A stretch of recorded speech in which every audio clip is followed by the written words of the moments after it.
All these problems we're facing, it's not just ours. It's a global problem. We don't want our people to leave. We want them to stay here, and part of that is making sure this place stays here and doesn't disappear under the water. My grandparents' graves are here, and I want to have some means of connection with them. I don't want to just go away. Welcome to the Marshall Islands. I've come here because this country is disappearing. As the sea level continues to rise, the threat of ocean water inundating this land increases every single day. There's a little over 53,000 people who live here on the Marshall Islands, and right now, I'm in the capital city of Madura, where roughly half of the population lives. So this is your house? Yes, that's my house. This is where you've lived your whole life? Yeah, these are my grandparents' graves. Where are we sitting right now? What is this? This is the seawall that was built 2 years ago. The water basically rushes. Sometimes it even goes all the way to the main road. It's very scary. You realize even more how tiny our island is. This is our home, and if we lose it, then what else are we gonna have?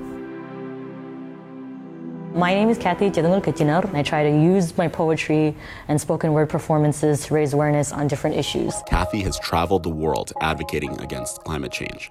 Her mother has been the president of the Marshall Islands since 2016. We're completely vulnerable to the rising sea level. The issue of climate change is that pretty soon this island will become unlivable. We're nothing without our islands. We don't want to move. We shouldn't have to move. After World War II, the U.S. Put the Marshall Islands as one of their trust territories. They tested over 60 nuclear weapons in the Marshall Islands. It was a level of complete destruction that has a lasting impact to today.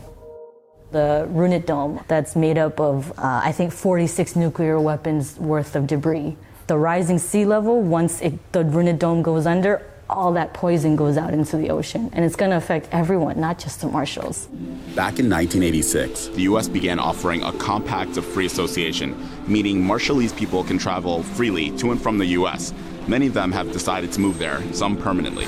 And it just so happens that there is one town in America that has seen the highest number of Marshallese immigrants. That place is Springdale, Arkansas. Now, there are so many Marshallese people who move here to Springdale that there's actually a consulate's office here in town.